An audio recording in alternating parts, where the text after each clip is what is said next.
Welcome back नाज़रीन। इस वक्त मेरे साथ मुस्लिम लीग नवाज से ताल्लुक़ रखने वाले इंतहाई शरीफ नफ्स पॉलिटिशियन और सीनियर सियासतदान हैं, कानूनदान हैं। मुस्लिम लीग नवाज के लिए बड़ी खिदमत हैं आसिफ बाजवा साहब, बहुत शुक्रिया आपने हमें ज्वाइन किया। अस्सलाम वालेकुम। जी अस्सलाम वालेकुम बाजवा साहब। बाजवा साहब अस्सलाम वालेकुम। वालेकुम अस्सलाम सर। वालेकुम अस्सलाम। कैसे हैं सर आप शाह साहब? जी जी अल्हम्दुलिल्लाह। अच्छा बाजवा साहब, ज़रा ये बताइएगा कि ये गैलप का जो सर्वे आया है जी उसमें उन्होंने मुल्क की समत जो है माशी तौर पर उन्होंने उसको सही करार दिया है, यानी मुल्क जो है वो सही समत की तरफ बढ़ रहा है। और जी नवाज शरीफ साहब ने आवाम को महंगाई से रिलीफ मिलने की उम्मीद का इजहार किया है। इस पे मुझे ठीक है। बताएं ज़रा कि क्योंकि आवाम तो लोगों का कहना है या आवाम का कहना है, ग्रास रूट लेवल पे कोई ऐसी चीज़ आवाम की तरफ से नज़र नहीं आ रही कि शुक्रिया नवाज शरीफ कहा जाए, शुक्रिया मरियम नवाज कहा जाए, शुक्रिया शहबाज शरीफ कहा जाए। तो वो महंगाई कहाँ ख़त्म हुई है, वो ग्राउंड लेवल पे नज़र नहीं आ रही। बिस्मिल्लाह रहमान रहीम। आपका बहुत शुक्रिया, आपने मुझे इनवाइट किया और वक्त दिया। आपने बड़ी अच्छी बात की। जो गैलप सर्वे है उसमें क्या है और पब्लिक जो है वो क्या कहती है और हम पॉलिटिशियन या पीएमएलएन क्या कहती है। सबसे पहली बात तो ये है कि जो गैलप सर्वे है वो इसलिए दुरुस्त है, उन्होंने ये इसलिए कहा है कि पाकिस्तान के जो मुआशी शारी हैं वो बेहतरी की तरफ जा रहे हैं। उसकी वजह मैं आपको थोड़ी सी बात में करता हूँ। जी। सबसे पहली बात ये है कि आप हमारे देख लें, फॉरेन रिजर्व जो है वो पहले से इंप्रूव हुए हैं, नंबर वन। नंबर टू, हमारी स्टॉक एक्सचेंज जो है वो 70 से 100 कितने पे ऊपर चली गई है। ठीक है sir, number two. Number three, जो हमारा रुपया था, जो पाक करेंसी थी, वो किस कदर स्ट्रांग है कि कभी 1 2 3 4 5 पैसे की फ्लक्चुएशन है और बाकी जो है ना वो हमारा जो करेंसी है वो डीवैल्यू नहीं हो रही। सही। ठीक। अब सर दूसरी चौथी बात, एक थी मैंने कहा फॉरेन रिजर्व्स, आप उसके बाद दूसरी देखनी है फॉरेन रेमिटेंसेस। एक रिजर्व है फॉरेन, एक है फॉरेन रेमिटेंसेस। फॉरेन रेमिटेंसेस जो है वो पहले से बहुत ज्यादा इंक्रीज हो गई हैं, इररिस्पेक्टिव ऑफ दैट कि बानी पीटीआई ने लोगों से कहा कि आप इनको पैसे ना भेजें। अब आते हैं एक और बात, जो सबसे बड़ी बात है कि मुल्क के लिए, मुस्तहकम इशारियों के लिए जरूरी है कि हमारी एक्सपोर्ट बढ़े और हमारी इंपोर्ट कम हो। इसमें भी आपको अर्ज करूं कि हमारी जो एक्सपोर्ट है वो पहले से बेहतर है और सबसे बेहतर जो है वो हमारी ये जो कंप्यूटर के मामला है ना, आईटी के, ये हमारी एक्सपोर्ट बहुत ज्यादा हो रही है। सही। अब सर एक और बात करते हैं, जो सबसे बड़ी बात है वो है फॉरेन इन्वेस्टमेंट। ठीक। वो आपके सामने है जो आ रही है, जो आ रही है, सऊदी अरब है और उसके अलावा जो दूसरे यूएई के मुल्क हैं, जो उसके अलावा क्या नाम है, चाइना है, अमेरिका है, अमेरिका से भी वफद आया। ये सब लोग जो है वो पाकिस्तान में फॉरेन इन्वेस्टमेंट कर रहे हैं और इससे बेहतर इशारे क्या हो सकते हैं। यहाँ पर तो मेरा ख्याल है मैं आपको सेटिस्फाइड कर चुका हूँ, नंबर वन। अब आते हैं कि अवाम क्या करती है, अवाम क्या कहती है। हम सर ये नहीं कह रहे कि हमने चीजें फ्री कर दी हैं, हमने चीजें कुछ सस्ता कर दिया है। हम ये कह रहे हैं कि महंगाई कम हुई है। मिसाल के तौर पे जब ये गवर्नमेंट आई थी ना 8 फरवरी के इलेक्शन के बाद, तो उसमें ये हुआ था कि उस वक्त महंगाई बढ़ने की रफ्तार थी 35 से 37 38 39 40% तक सालाना। ठीक। यानी महंगाई इस लेवल पे बढ़ रही थी। अब वो महंगाई बढ़ने की रेशो 35 से 30, 30 से 25, 25 से 20, 20 से 18, 18 से 15 से 10, 10 से 5। अब हमारी महंगाई बढ़ने की रेशो 5% है। सही। अब उसमें महंगाई वो भी जो बढ़ रही है, हम कैसे उसको सस्ती करेंगे, अवाम को रिलीफ कैसे देंगे। अवाम को रिलीफ हम ऐसे दे रहे हैं कि हमने एक तो रोटी सस्ती कर दी है, नंबर वन। नंबर टू, गरीबों को मेडिसिन जो है वो सिविल हॉस्पिटल से घर में उनके पहुंच रही हैं और फ्री मिल रही हैं, कोई पर्ची फीस नहीं है, कोई जो लैब टेस्ट है उनकी कोई फीस नहीं है। उसके अलावा जो गरीब लोग थे, छोटे छोटे कारनेदार थे, जो छोटे छोटे सरमायादार थे, उनको उन्होंने मरियम नवाज ने 10 लाख रुपए और 50 लाख रुपए और 3 करोड़ रुपए तक बदरिया बैंक ऑफ पंजाब उन्होंने लोन देने शुरू किए हैं, जिसमें कोई रेट ऑफ इंटरेस्ट नहीं है, फ्री इंटरेस्ट है। आपने 5 सालों में उनको वापस करना है। उसके बाद 15 लाख रुपए तक जो गरीब लोग थे जिनके पास 5 मरले का प्लॉट था, उनको 15 लाख रुपए दे रहे हैं विदाउट इंटरेस्ट, कि वो अपना घर किराया समझे दे रहे हैं, और वो उतनी आपकी 5 साल में आपकी किस्तें होगी, तो आपको जो है ना वो 15 लाख में आप अपना छोटा मोटा। अच्छा, ये लोन इंफॉर्मेशन यकीनन जरूरी है, आसान कर्ज का नाम दिया गया है, लेकिन रिक्वायरमेंट्स जो हैं उसके बारे में जो हमारे पास इतलात आ रही हैं कि वो वही हैं, कोई चीज प्लज करवाना, चलते हुए बिजनेस की सबूत फराहम करना, जबकि जरूरत तो इस बात की है कि जिस नौजवान के पास, मैं थोड़ा सा राय दे दूं ताकि आप पार्टी में ये डिस्कस कर, मिसाल के तौर पे एक नौजवान डिग्री होल्डर है, उसके पास जॉब नहीं है, उसके पास अपनी प्रॉपर्टी नहीं है, उसको आप डिग्री के एवज कर्जा दें, डिग्री की कोई कीमत नहीं है, वो तो अनमोल है, ठीक है, उसकी डिग्री की बेस पे आप उसको कर्जा दें।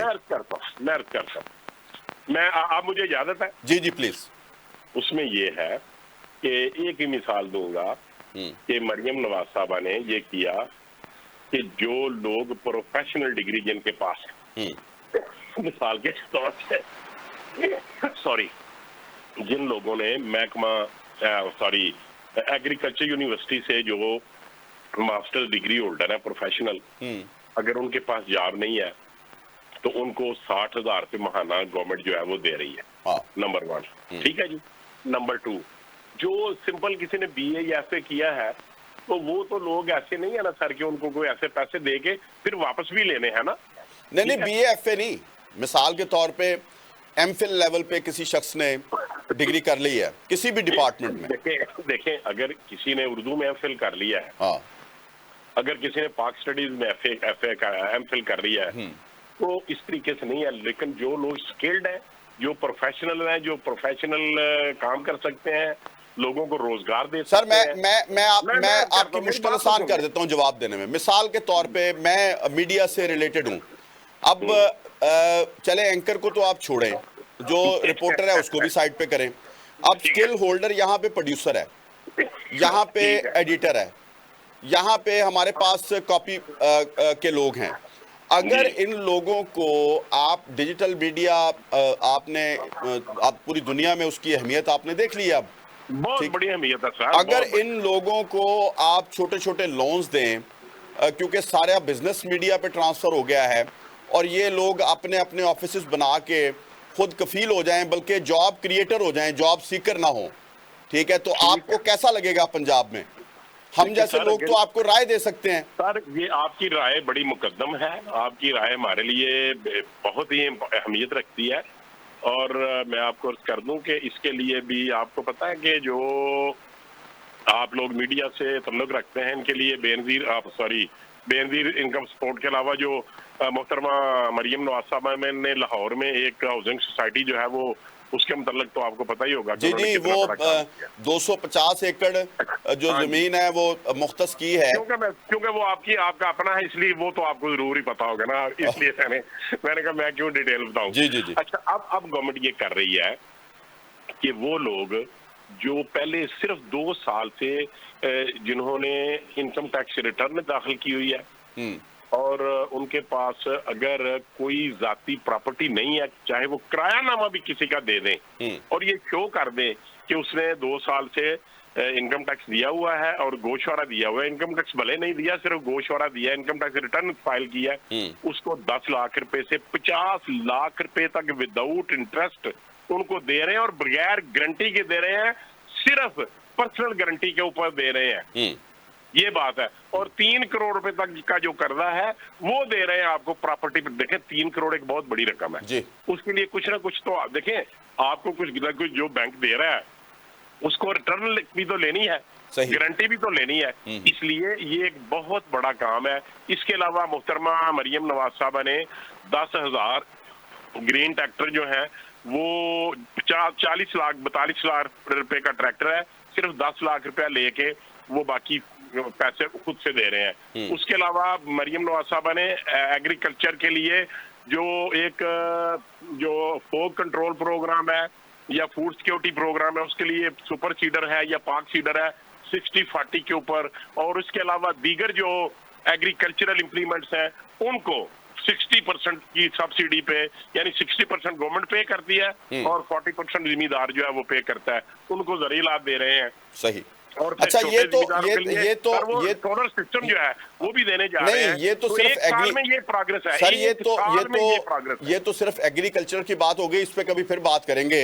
लेकिन सिर्फ मुझे इतना बताएं कि ये जो इंटरनेशनली पाकिस्तान की इस वक्त पोजीशन है, आप देखें मोदी और ट्रंप जो है वो मिलके उन्होंने कैसी कैसी अनाउंसमेंट्स कर दी और पाकिस्तान को उन्होंने, मैं मुजरम तो नहीं कहता, बड़े इल्जाम पाकिस्तान के ऊपर लगा दिए। और तो आप देखें कि हम बड़े सुहाने सुहाने ख्वाब देख के बैठे हुए हैं अमेरिका के बारे में, और अमेरिका जो है वो पूरा का पूरा वजन उसने डाल दिया है। और आज जो बिलावल हैं उन्होंने एक स्टेटमेंट दी है, वहाँ एक इंटरव्यू दिया है, उन्होंने कहा कि चाइना और अमेरिका के दरमियान पाकिस्तान पुल का किरदार अदा कर सकता है। अब मुझे बताएं कि हमने सिर्फ पुल का ही किरदार अदा करना है कि गुजर के जाएं, गुजर के आएं, गुजर के जाएं, गुजर के आएं, और हमें कुछ फैसिलिटेट भी तो करे ना अमेरिका। उधर से बानी पीटीआई खत लिखता IMF को कि मुल्क के साथ ये कर दो, वो कर दो, रेमिटेंसेस ओवरसीज पाकिस्तानी ना भेजें। सर मैं यही अर्ज करने जा रहा हूँ, देखें जो अमेरिका है या जो IMF है या जो वर्ल्ड बैंक है या दीगर स्टेट्स हैं, ये देखें कुछ लोग ऐसे हैं जिनके जाती तल्लुकात है शरीफ फैमिली के साथ, मियां नवाज शरीफ और मियां शहबाज साहब के साथ, कुछ कंट्रीज ऐसे हैं। लेकिन अदरवाइज जो दूसरे ममालिक हैं, पूरी दुनिया पड़ी हुई है इनके अलावा, वो लोग अफराद के साथ कंट्रैक्ट नहीं करते, MOUs नहीं करते, वो स्टेट विद स्टेट MOUs होते हैं। और जब अगर आप ये कहें कि रजीम चेंज अमेरिका ने की है, अगर आप ये कहें कि हम क्या कोई गुलाम है, हम, और अगर कोई अमेरिका का नाम ले, ये लोगों ने पता नहीं क्या समझ लिया। वो एक सहाफी ने सिर्फ एक क्वेश्चन किया कि अगर अमेरिका कहे कि मुझे हवाई अड्डे यहाँ पे आप अड्डे दे सकते हैं, तो उन्होंने कहा एब्सोल्युटली नॉट, और उन्होंने एब्सोल्युटली नॉट के लफ्ज को उन्होंने एक बयानिया बना लिया। अगर और ये कहा कि हाँ, इमरान ने कहा है जी अमेरिका एब्सोल्युटली नॉट, और आप कहेंगे हमें आजादी चाहिए, हकीकी आजादी हम अमेरिका से लेना चाहते हैं, तो फिर तो अमेरिका आपके पास नहीं आएगा। एक बात। दूसरी बात, देखें दुनिया में आप बहुत बड़े बाखबर साफी हैं, आप बड़ा होमवर्क करते हैं, फिर आप प्रोग्राम करते हैं। Very good sir. जी जी, थैंक यू।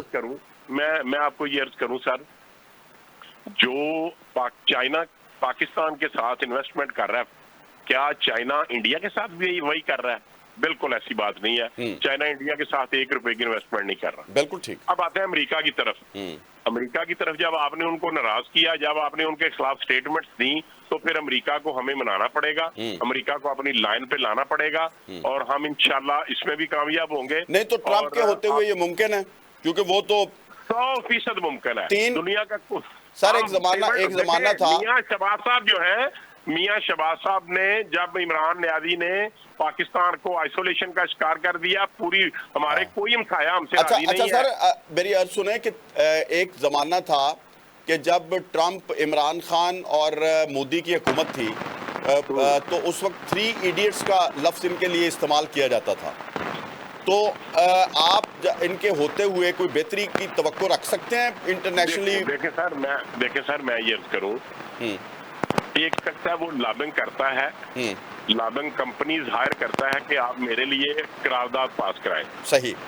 लेकिन आज का जो प्राइम मिनिस्टर है वो लॉबिंग इसलिए नहीं करेगा कि आप मेरे लिए करारदाद पास कराएं, वो कहेगा कि आप अगर खित्ते में अमन चाहते हैं, आप अकेला इंडिया को प्रमोट करेंगे तो खित्ते में अमन नहीं होगा, आपको पाकिस्तान को भी प्रमोट करना पड़ेगा, आपको भी बेटर फुटिंग पे लाना पड़ेगा, आपको भी इक्वल फुटिंग पे लाना पड़ेगा इंडिया और पाकिस्तान को।